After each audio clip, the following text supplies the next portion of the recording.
Oi, pessoal, beleza? É o seguinte, nós já fizemos um vídeo falando de todos os hormônios que são produzidos pela hipófise e nesse segundo vídeo nós vamos falar dos hormônios produzidos pelas outras glândulas que fazem parte do nosso sistema endócrino.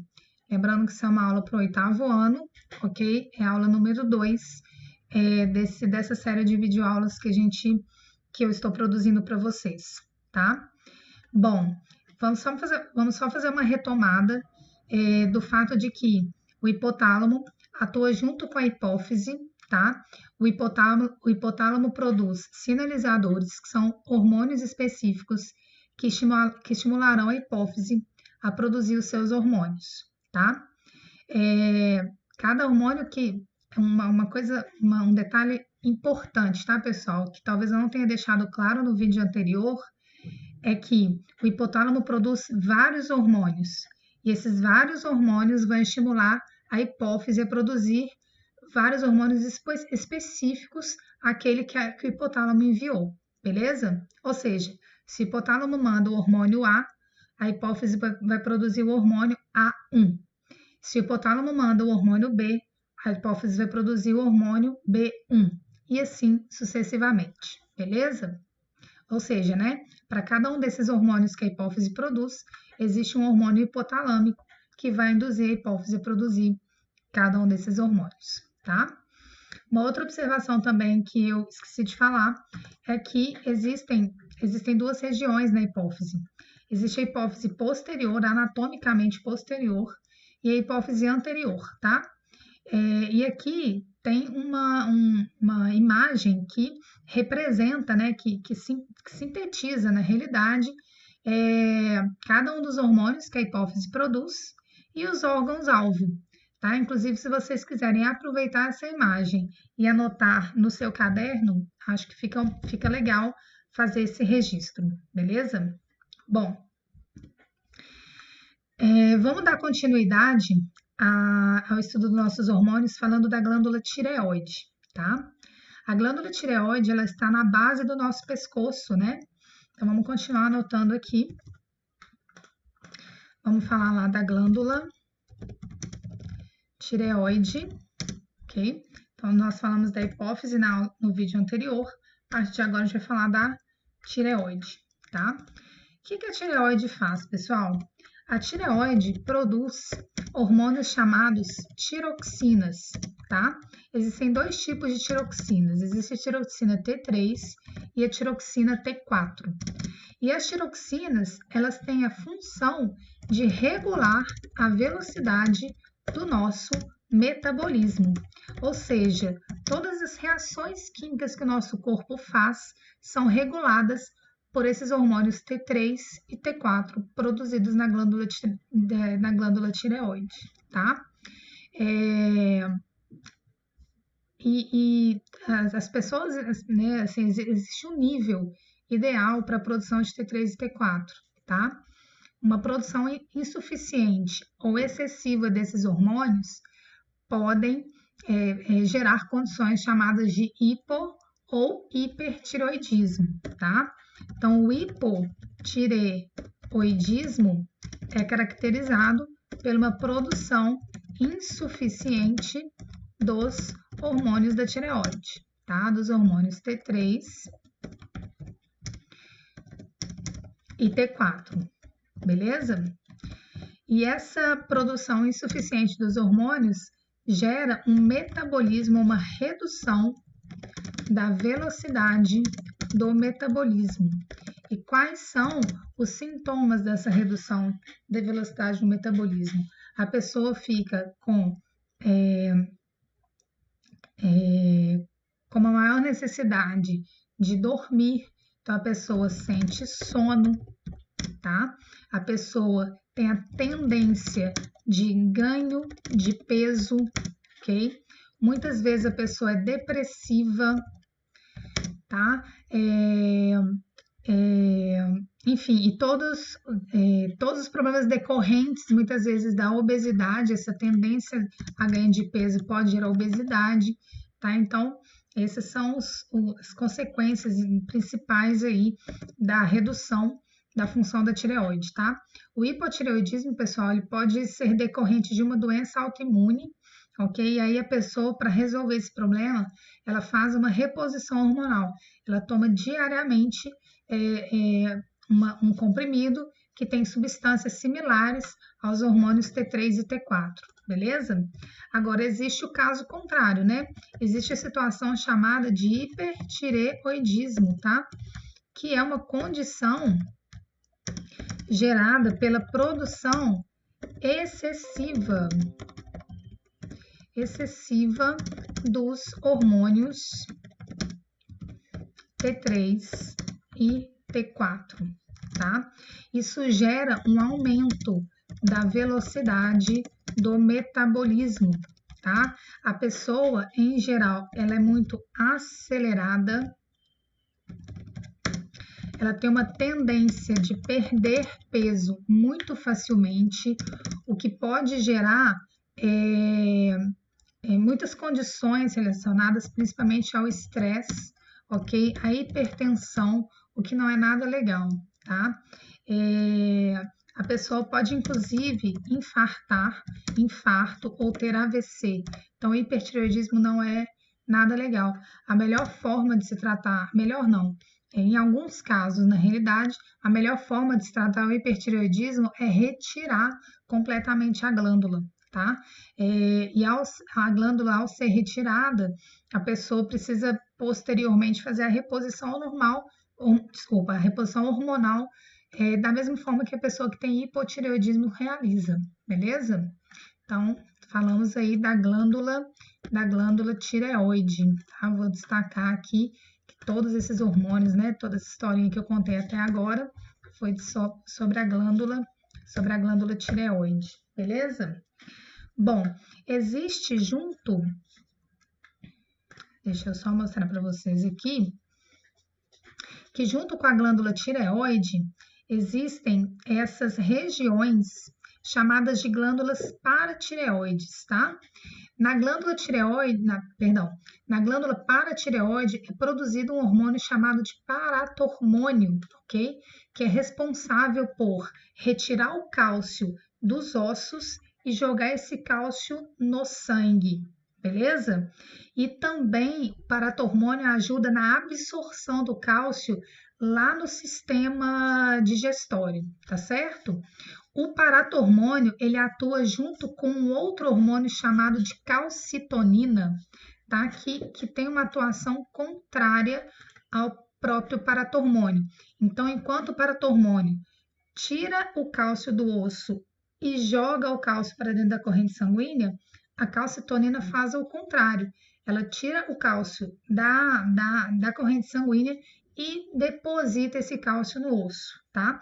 Esses dois hormônios atuam em conjunto para que a quantidade de cálcio no sangue fique regulada, tá certo?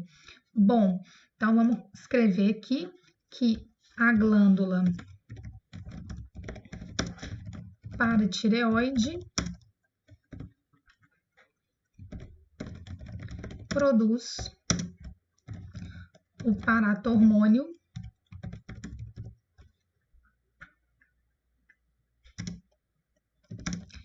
responsável por, junto com a calcitonina, regular a quantidade de cálcio na corrente sanguínea, beleza?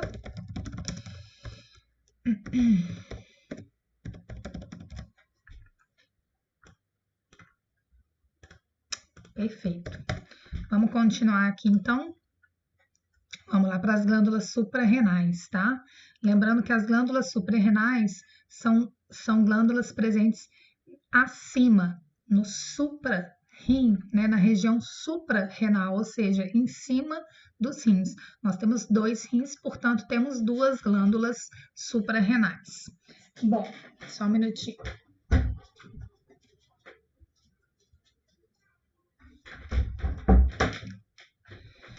Ok? Galera, as glândulas suprarrenais são responsáveis pela produção de 2 hormônios muito importantes, que são a adrenalina e a noradrenalina. Além desses dois hormônios, as suprarrenais também produzem um outro hormônio chamado de cortisol, que é chamado de hormônio do estresse. Quero que a gente analise juntos essa imagem aqui, tá? Imagine que você está caminhando inocentemente pelo jardim do seu vizinho, quando de repente é surpreendido por um cachorro que começa a latir loucamente, querendo morder o seu pé, tá? Eu não gosto muito dessa imagem, não, porque para mim ela representa maus tratos aos animaizinhos que não precisam ficar presos, mas é uma forma da gente estudar esse assunto, né? Imediatamente, né, você caminhando ali naquele jardim do vizinho, você leva um susto, né, com o cachorro, e essa situação de susto desencadeia uma série de reações do seu corpo, beleza? Então você dá um salto assim, né? Você dá um pulo e tem vontade de correr, né? E da onde que vêm essas reações do nosso corpo, tá? Essas reações acontecem porque a gente produz e libera na corrente sanguínea uma quantidade muito elevada do hormônio chamado adrenalina. Então, aumenta nesse momento do susto a quantidade de adrenalina que tem no corpo. A adrenalina, pessoal, então agora a gente está falando aqui da glândula suprarrenal, ok? A adrenalina, ela é responsável pela nossa vigília, ou seja, pelos momentos em que nós estamos acordados e prestando atenção no que está acontecendo, tá? E quando a gente leva um susto, ela prepara o nosso corpo, então nas situações de susto, né? A adrenalina prepara nosso corpo para a fuga, beleza? Gente, imaginem que muitos milhares de anos atrás, mas até hoje também, né? Os homens, né? Principalmente na época que nós éramos nômades, né? A gente precisava correr de predadores, tá? E a adrenalina, ela desencadeia funções que preparam o corpo para correr e cascar fora de algum lugar que te ofereça perigo, ok? Então, tem várias coisas que acontecem. A adrenalina é um daqueles hormônios que eu falei no primeiro vídeo que tem uma ação sistêmica. Tem uma outra imagem que não está aqui, que eu quero mostrar para vocês, que descreve toda a ação da adrenalina no nosso corpo. Deixa eu abrir a imagem, tem uma imagem muito interessante. Vou colocar lá na apresentação. Esse aqui é interessante. Então, vamos lá. Eu vou copiar e vou colocar aqui para a gente poder analisar juntos, tá? Então, a adrenalina está relacionada com uma função de sobrevivência, ok? Então, o corpo ele vai se preparar para reagir. Então, a primeira coisa que a adrenalina faz é dilatar a pupila. Aliás, ela não é em sequência, não. Tudo acontece ao mesmo tempo. Então, vamos lá. A adrenalina dilata a pupila, porque, teoricamente, a gente tem que enxergar melhor o lugar que a gente vai no momento da fuga. Aumenta a quantidade de fluxo sanguíneo em direção aos músculos, porque eles são muito necessários se você precisar correr. A frequência cardiorrespiratória aumenta para aumentar a circulação do sangue, que tem nutrientes e gás oxigênio que fazem os músculos funcionarem direito. E a pessoa acaba transpirando, porque o aumento da atividade muscular na produção de energia faz com que o corpo aumente a temperatura. E aí, como o aumento dessa temperatura pode, né, ser um risco para nós, a gente precisa transpirar também, tá? Todas essas reações, pessoal, elas ocorrem no momento de fuga, mas elas também ocorrem, por exemplo, quando a gente encontra uma pessoa que a gente gosta de uma forma inesperada. Então você sente, né, o coração bater mais rápido, você sente que fica até vermelho, né, a cara queima assim, porque o sangue, o fluxo sanguíneo aumenta próximo da pele. Então, esse sentimento, essa bochecha vermelha que a gente fica tem a ver com isso, tá? Essa vergonha, né? Todo mundo fala que ficou com vergonha porque ficou com a bochecha vermelha, né? Tem a ver aí com o aumento de adrenalina, beleza? Agora é o seguinte, galera, imaginem que ao longo do dia a dia a gente tem várias situações que aumentam a nossa adrenalina, tá certo? Então, pensa no seu dia a dia. Você acorda de manhã com aquele despertador tocando ou com alguém te chamando, você já acorda assustado. Aí você tem que sair correndo para entrar no carro ou entrar no ônibus para ir para a escola. Aí você chega na escola um pouco atrasado, bateu o sinal, você tem que subir correndo para poder entrar para a sala. Aí você tem que comer rápido na hora do lanche, porque o tempo é curto. Aí depois você vai, né, na hora do almoço para casa e você tem aquele monte de ir para casa para fazer e etc. E aquilo vai aumentando, vai mantendo a sua adrenalina alta. Se essa adrenalina for mantida alta por muito tempo, se o seu organismo precisar que essa adrenalina fique alta por muito tempo, pode gerar uma condição de estresse no seu corpo, e aí seu corpo passa a produzir o cortisol, tá? O cortisol substitui a adrenalina quando ela se torna insuficiente ao longo do nosso dia a dia, beleza? Então, se você é submetido, caso sejamos, né, submetidos a situações de estresse constante, tá? Para determinar se uma pessoa está estressada ou não, então a gente mede esse hormônio aqui, ó, chamado cortisol, beleza? Ambos produzidos aí pela glândula suprarrenal, tá? Pessoal, existe um outro hormônio que a gente não pode deixar de falar, que é chamado de acetilcolina. Esse hormônio, ele tem uma ação oposta à adrenalina. Então, a gente analisou nessa imagem todos os efeitos que a adrenalina causa. Dilata a pupila, mantém os músculos tensionados, aumenta a frequência cardiorrespiratória, aumenta a transpiração. O que a acetilcolina faz? Ele tem uma ação oposta. Então, faz com que a pupila da gente fique retraída, com que os músculos fiquem relaxados, reduz a frequência cardíaca e respiratória, por isso que a pressão, inclusive a pressão arterial pode cair, a pessoa pode ficar mais fria, mas isso por quê? Por conta da ação da acetilcolina. Galera, uma informação importante para vocês, tá? A ação conjunta da adrenalina e acetilcolina mantém nosso organismo funcionando na situação de sono e vigília normalmente, né? Agora, o excesso de adrenalina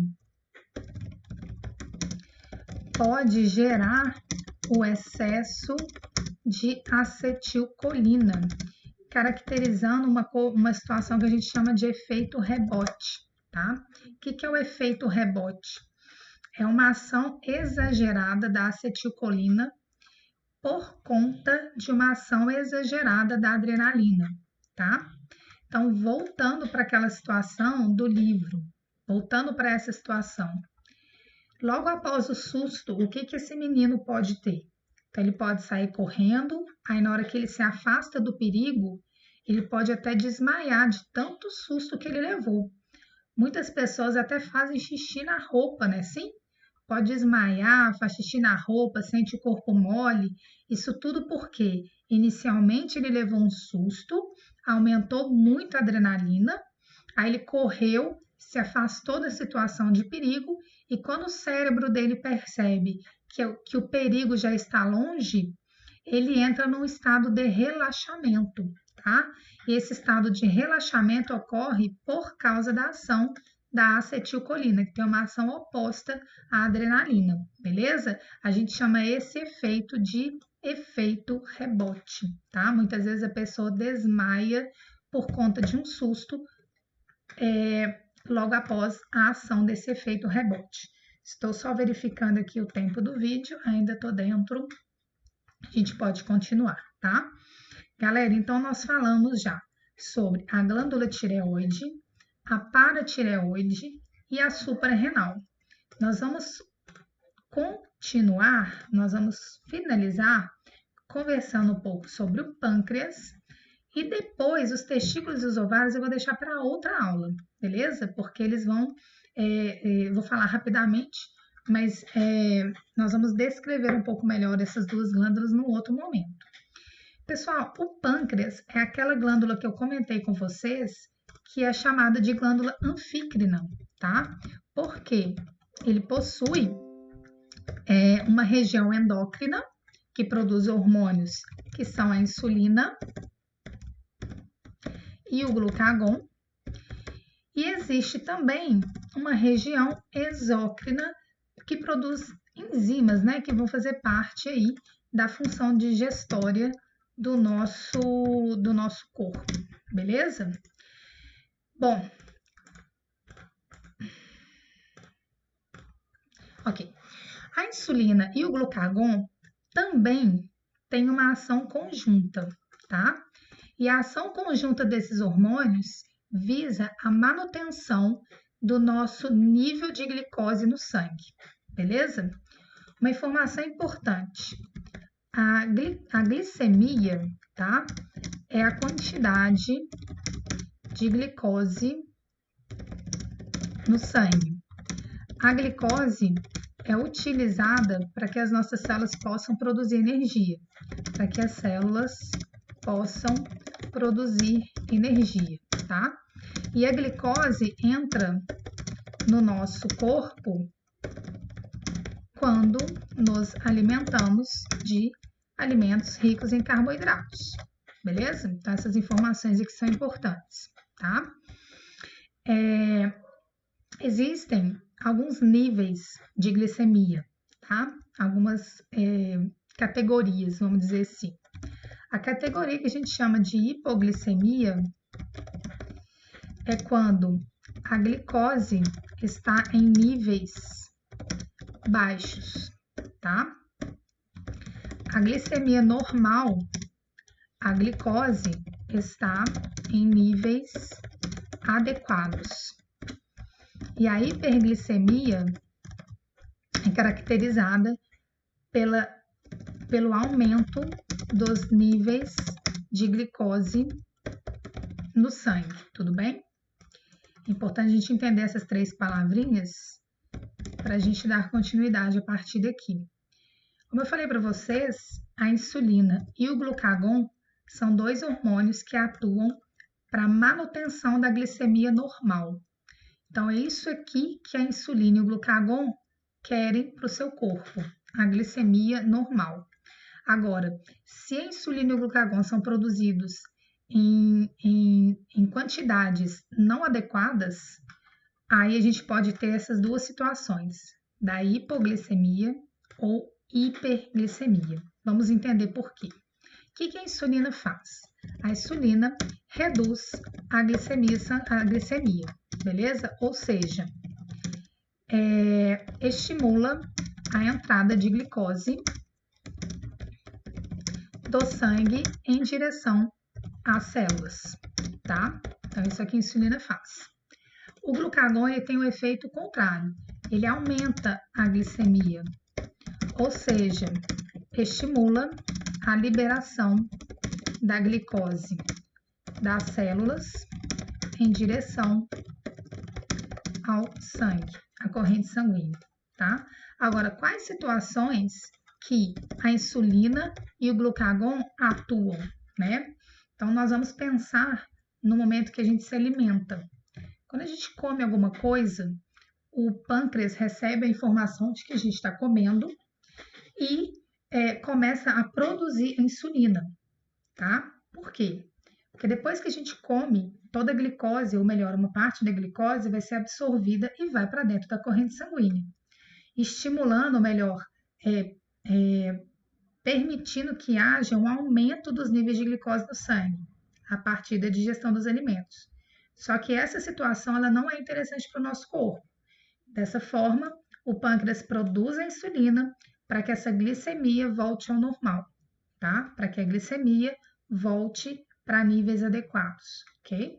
Então, ela estimula a entrada da glicose do sangue para as células. Então, geralmente é produzida logo que nos alimentamos. Estou falando de uma situação normal nesse caso, tudo bem? Agora, imagina que depois que a gente se alimenta, sei lá, imagina que fique 2h30, 3 horas sem você se alimentar de novo, tá? O que vai acontecer? Toda a glicose que você comeu, uma parte dela vai ser queimada dentro das nossas células para que elas possam produzir energia. E aí, o nosso corpo começa, então, a sentir falta dessa glicose, tá? Porque pensa que você não está comendo nesse momento. E aí, o que vai acontecer? O corpo vai ativar, o pâncreas, né? Vai ser ativado e vai começar a produzir o glucagon, que vai fazer com que a glicose das nossas reservas seja liberada e caia para dentro do nosso sangue, beleza? Fazendo com que ocorra um aumento da glicemia. Então, geralmente, o glucagon é produzido em jejum, quando a gente não está comendo alguma coisa, tá? Existe uma situação muito importante que a gente precisa comentar em relação à insulina, tá? Que é no caso da diabetes. As pessoas que são diabéticas, elas não produzem ou produzem insulina na forma insuficiente, ou não produzem, ou produzem insulina insuficientemente, tá? E qual que é o resultado dessa situação? O resultado dessa situação é que a pessoa vai ficar com hiperglicemia. Então, se ela não produz a insulina direito, não ocorre redução da glicemia, a pessoa fica com aumento de níveis de glicose no sangue. Como é que se diagnostica esse problema? Exatamente fazendo exame de sangue para saber qual que é o nível de glicose quando a pessoa está em jejum. Beleza? Galera, o que eu quero que vocês façam? Nessas páginas do livro, tá? Existem aqui, logo na sequência do conteúdo, as atividades. Eu vou falar quais páginas que são agora. Então, eu quero que vocês façam essas atividades no caderno, beleza? E além de fazer essas atividades, eu quero que vocês complementem esse quadro que vocês já iniciaram na aula número 1, colocando aqui embaixo da hipófise as outras glândulas que nós comentamos nessa videoaula. Então, vocês vão complementar as linhas desse quadro, falando agora sobre a glândula tireoide, a paratireoide, a suprarrenal, tá? O pâncreas e, por enquanto, só, tá certo? Então, façam essas atividades das páginas. Vou falar agora as páginas para vocês.